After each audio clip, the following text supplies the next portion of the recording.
Including our very first topic, which I guess, guys, let's just dive right into it. I mean, why not? Since it's the hottest thing going right now. Kyle McCord is orange. Or is he yellow? Yeah, see what I did there? See what I did there? I'm here for all the heat, guys. All week long I wrote an article. Did you guys read that article I wrote about him this week? I called him coward. Basically. And yeah. I have been called every name in the book this week because of that. And that's okay. That's okay. Like, if that's how you feel, you think that I don't have the ability to call him that, that's fine. But I just think after what we saw him not only do with Ohio State and leaving after going 11-1, but then going over to Lincoln, Nebraska. And guys, you can say the timing is what it was, but as soon as Dylan Raiola had a crystal ball flip to Nebraska, what did we hear? He's out. To me, what do you call that if it's not being a coward? Now, some are saying, oh, it's because Coach Rule said, I don't want you. I have not heard that at all. I think he wanted him. I think he wanted him to come in and compete for the starting job. Just like Ryan Day probably wanted him to stay and compete for the starting job. But instead, Kyle McCord decides to go to Syracuse, and some are saying he's going to be the guaranteed starter there. I would say that's probably a pretty good chance. Was it a good move? I'll start with you, Aaron. Kyle McCord to Syracuse. Do you like it? I don't care. He's not in Columbus, and that's really all I wanted, dude. No disrespect, but I mean it's clear that the dude's not a competitor. He doesn't want the competition, or his dad doesn't want the competition. And no matter how you look at it, to me, I don't want that. I don't want that in my backfield, calling plays, running the offense. I want none of that. I want a guy that's out there to compete, to win the job, and to be pushed to his absolute limits to be his best. Clear to me, running from Nebraska, leaving Ohio State, he's going to Syracuse. I'm fine with it, man. He's a coward. And if you want to talk about words other than coward that we could use, it would go against community whatever guidelines. Rules. And I don't want to get it starts with a B, and we'll just leave it at that. All right, JR, are you cool with McCord heading off to Syracuse, New York? I mean, as long as he's not Ohio State, I'm fine with that. The way I look at it is, I assume you guys saw the article from the Columbus Dispatch that talked about how he, basically right after the Michigan game went into Coach Day's office and said, I want more money and I want you to assure me the job. As far as I'm concerned, nobody is assured any job at Ohio State. You should be competing week in and week out for your starting spot because that's the type of excellence that has to happen, and that's the mentality that everybody should have. I like it that guys are friends on the position groups and stuff, but the biggest thing to me, and I think Syracuse is going to find this out, was when the offensive linemen came out and said they didn't even know, I don't know if it was all of them, but at least some of them said they didn't even know Kyle McCord was entering the transfer portal. Like, I'm sorry, how? Like, those are the guys that protected you all year. Those are the guys that busted their butts all year long to keep you safe, and we can argue about how well they kept him safe. I like to think more of those sacks were on Kyle than they were on the offensive line because it's hard to block for a statue. But at the end of the day, those are the guys that busted their butts for you all year long. And if you're just going to, if you're just going to leave them high and dry like that, good riddance. If nothing, it does show a lack of leadership. Oh, yeah. Which we knew that. We knew he didn't have any leadership. All right, Chris, this is probably going to become what you're about to say, a YouTube short. You've been notorious for these lately. The floor is yours. Well, it's just cut and dry. He goes in there demanding more money, demanding to be a guaranteed starter. And, guys, let's think back. Cardale Jones won a national title and was not even a guaranteed starter. Mm-hmm. This kid lacks the testicular fortitude to go out there and be a competitor. It's that simple. Yes. And if you don't want to go out there and compete, then you have no business saying that you are the man who is going to guide a program the caliber of Ohio State. It's that simple. He didn't have the heart for it, and he lacked something a little bit lower as well. So I have no problem with him floating off to Syracuse.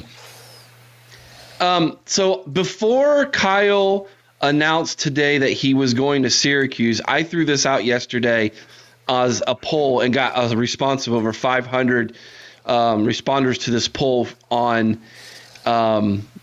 Twitter. Let me throw this up for all of you. Would you like to see Kyle McCord return to Ohio State from the portal? Yes, by the way, you can jump into the portal and then jump right back out and come back to the school that you were attending as long as they want to accept you back. 10%, 10.7% said yes. 9.3% said it depends on how Brown looks in the bowl game. So that's 20%. Overwhelmingly, 80% of Buckeye Nation said no. I threw the same poll out on Facebook and got almost the exact same results on Facebook, just less voters. There was like 147 voters compared to the 506 on Twitter. So apparently 80% of Buckeye Nation agrees with us and that I'm kind of glad. If this is who you are, if these are your true colors, then it is what it is. So I'm not upset about it. Now, here's the thing. Check this out. Have you guys seen Syracuse's schedule for next year? It's a dumpster.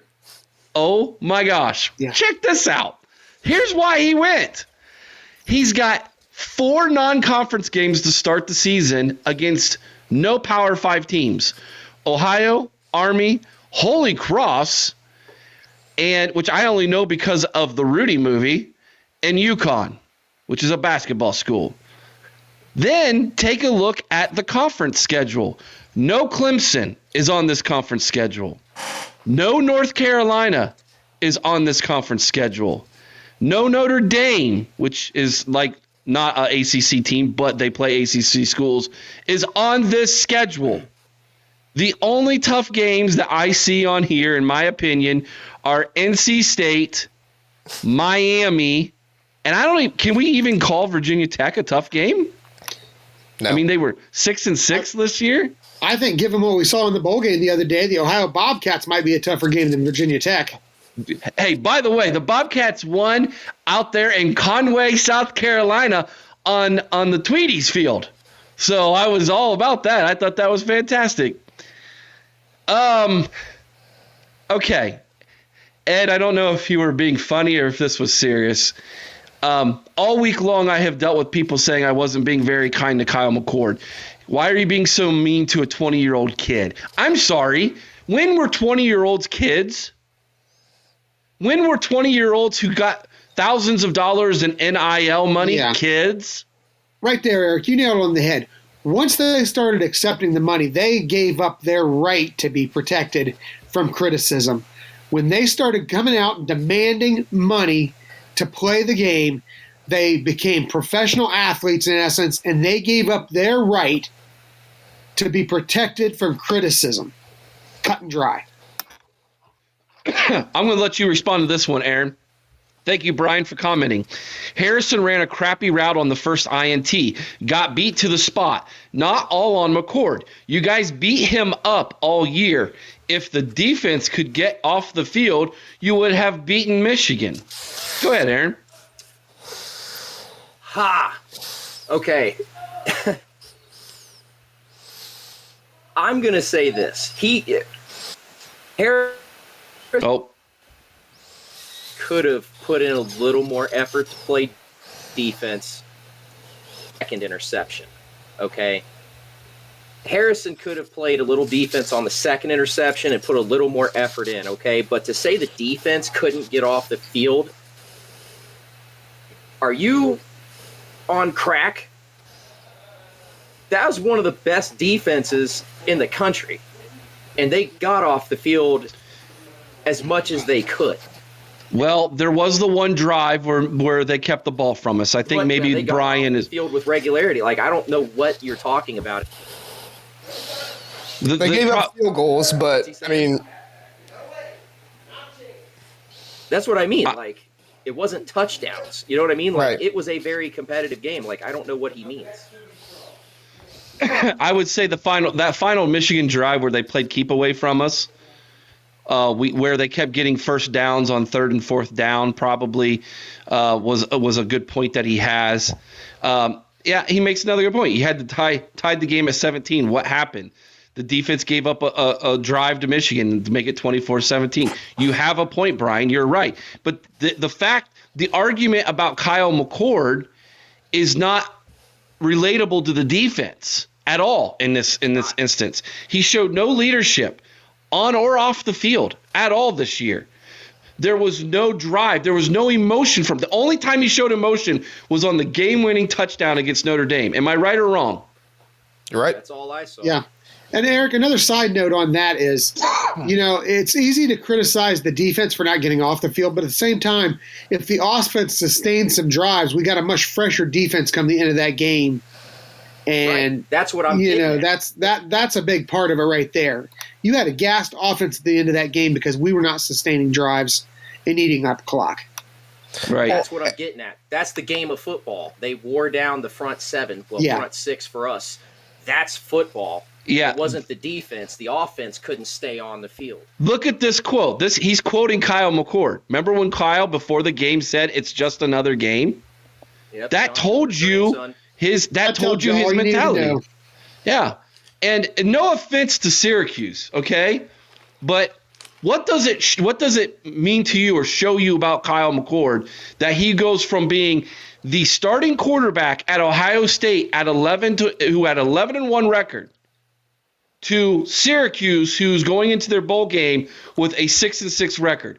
What does that mean? What does that show you, JR? What does that tell you? Well, it tells you that the big-time players saw what we saw, which was that Kyle McCord telegraphed his passes every single game. He decided where he was going to go with the ball, which, by the way, that's exactly what happened with the Harrison thing. He decided where he was going to go with the ball before the ball was ever even snapped. Will Johnson had inside leverage on that play. Travion Henderson was open for at least a 5-yard run, probably more, given his ability to juke guys. I mean, people saw what we saw, who are smart about football, which is that Kyle McCord, when in doubt, just threw it up to Marvin Harrison Jr. He telegraphed exactly where he was going to go because he stared guys down and he skipped his reads. I mean, it happened all season long. Buckeye fans are not stupid.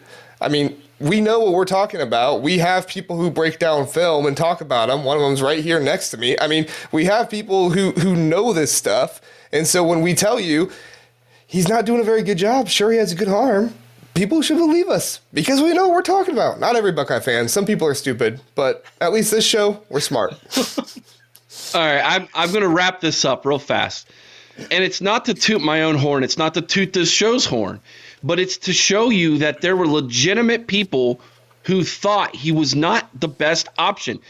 Chris, when you and I this past summer talked about the opening practices, who did I tell you I thought looked better? Oh, Devin Brown, hands down. That's not me patting myself on the back, okay? Because if you go back and you watch our shows and you listen to our shows, when Ryan Day went with Kyle McCord, we said, okay, he must know something we don't know. Let's go with Kyle. And we were all in on Kyle, right? But does not this year look like it was almost wasted? You could have had a full year of development. A full year of development with Devin Brown that now is lost. And you have not that 11-1 is a wasted year, but it sure feels like it from the quarterback perspective, from the quarterback position. Am I right or wrong, Aaron? No, you're 100% right, man, because you got to think of it this way, man. Have you ever seen a team, truthfully? Thank you. You're right. That was kind. Have you ever seen a team that's really successful have terrible or even mediocre quarterback play. Typically, it's very top-notch, right? The quarterback is in the Heisman running. They're at least a top, I don't know, a first-round draft pick of some type, maybe second round, early second round. They're usually really solid, right? We didn't have that. So to answer your question, we did lose that because we got to look forward to next year too, because it's not like Devin Brown was going to go to the NFL draft necessarily.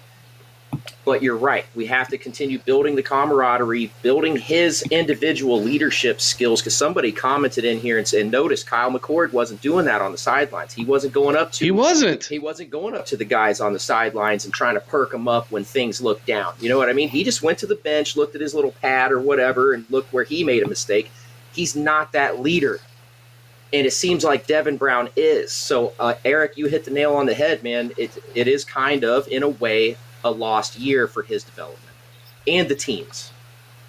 Brian says that McCord won the job versus Youngstown State. Brown was bad. He did not look good that game. I will tell you that. But did you see the Purdue game? Yeah. Here's the thing, Eric. He never got a chance to get into a rhythm. We would give him one series, that's true too. Series, out of series, in a series. You have the quarterback is a position where you have to be able to get into a rhythm. We talked about this at the beginning of the year, Eric, and I don't want to beat a dead horse, but I think this simply was more than anything Ryan Day's ego saying, I didn't screw up on Kyle McCord, and that's how he ended up the starting job. I truly believe that. Mike, I would love to know where you came up with that percentage. Are you just throwing the dart and being like, 31%? Or is there actually something that That's a Zach Smith thing.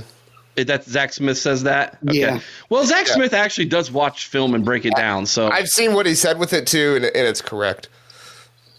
I don't like to give him credit, but okay. I know. I'm not trying to be a Zach Smith apologist, but I've seen his stuff from time to time, and that one was correct. Okay. Just moving on. No comment from there. Listen, I want to say one more thing though about the sure. Go ahead. Go ahead. Look at the quarterbacks, because you made it very clear and did a good job there, Eric. Look at the quarterbacks who were of teams who were of playoff contention this team. I think we can all agree the top 8 teams were all in playoff contention this year, correct? Right? Mm-hmm. All of these quarterbacks either have some kind of Heisman hope or were NFL quarterbacks. J.J. McCarthy, I know we don't want to give him credit, but he's going to be at least a second-round pick or higher in the NFL draft, correct? I think so. Oh yeah, he's going to be an amazing flop in the NFL. I agree. I mean, I'm not trying to say what he will or won't be, but he's going to be drafted in the first or the second round, most likely. Michael Penix, Heisman. Absolutely. Quinn Ewers, NFL quarterback, also should have got some Heisman consideration if he didn't get hurt. Jalen Milroe, at least second half of the season, Heisman. Jordan Travis, Heisman. Carson Beck, NFL quarterback / Heisman, but still a fantastic first year for him. Kyle McCord, nothing. Bo Nix, Heisman. It's amazing you go 11-1 with a quarterback who's not considered. Yeah. I mean, if he was going to go to the NFL after this year, he wouldn't be drafted, guys. I'll say this one time. I've said it before. Kyle McCord did not elevate the offense. The offense elevated Kyle McCord. And you can't argue with that with me. You can't. Now, listen. I have no beef against Kyle McCord as far as he could be a lovely person. I don't know. I think how he and his father have handled this has been wrong. And I'm okay with saying that they shouldn't have handled it the way they've handled it. But at this point, it is what it is. Do I want to see him fail at Syracuse? No, I don't want to see him fail at Syracuse. I still believe in the mantra that once a Buckeye, always a Buckeye. But here's the thing. With that schedule, do you think he can get to 10-2? Because I'm telling you right now, with that schedule, if he's not 10-2, this was a complete failure on him and his family's part on leaving Ohio State and not competing for the starting job and going to Syracuse to get the sure thing. If he doesn't go 10-2, that's a failure. Yes or no, Chris? Oh, he needs to go at least 10-2. I was looking at it and thinking more like 11-1, because anything less than that is just a joke. That schedule. I mean, we like to joke about the schedule that Alabama plays, or that team up north plays, but man, that schedule for Syracuse, man, that thing has more cupcakes than Hostess, man. It's outside of Miami and NC State, you avoid the entire upper echelon of the entire conference. Yeah, and you have four group of 5 schools in there. 4. Yeah. West Point is going to beat them. I knew you were going to go there. They are. I was going to say, Army's probably their 4th hardest game on that schedule. They're going at to Army. beat them. Yeah, they're going to beat them. I really wanted them to go to Nebraska. I really wanted that game. I wanted all that smoke. I wanted that game to be that would have been the second biggest ticket on the schedule next year. Oh yeah, if that would have happened. Oh yeah, absolutely.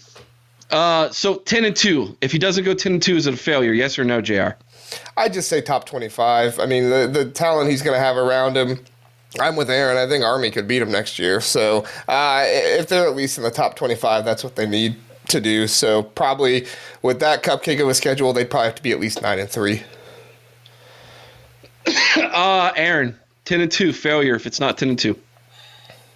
I mean, it's Syracuse. I don't know what the bar really is out there. I know it's not very high. And probably hasn't been since Donovan McNabb played there. Well, that's been that's a name from our childhood. Yeah. Holy cow! Throw that back, huh? But I don't know, man. I don't think he's set up for success anyway, and I'll tell you why. And JR pointed out the roster around him. There's nobody there to elevate his play. They know got a new Kyle McCord is, but there's no players on the field that are going to make him look good. There's no Marvin Harrison out there to save him. Brian brings it up. They've got a new head coach, Georgia's former DB. Trying to remember his name. I think it starts with an F. Fran Brown. There you go. There you go. So I'm going to help him. Ed Rogers is going way back. Jim Brown. Well, Syracuse was relevant with Donovan McNabb too, but they played Ohio State in a home and home series back then. Yeah. They didn't win those either. So hey, they did not. Is what it is.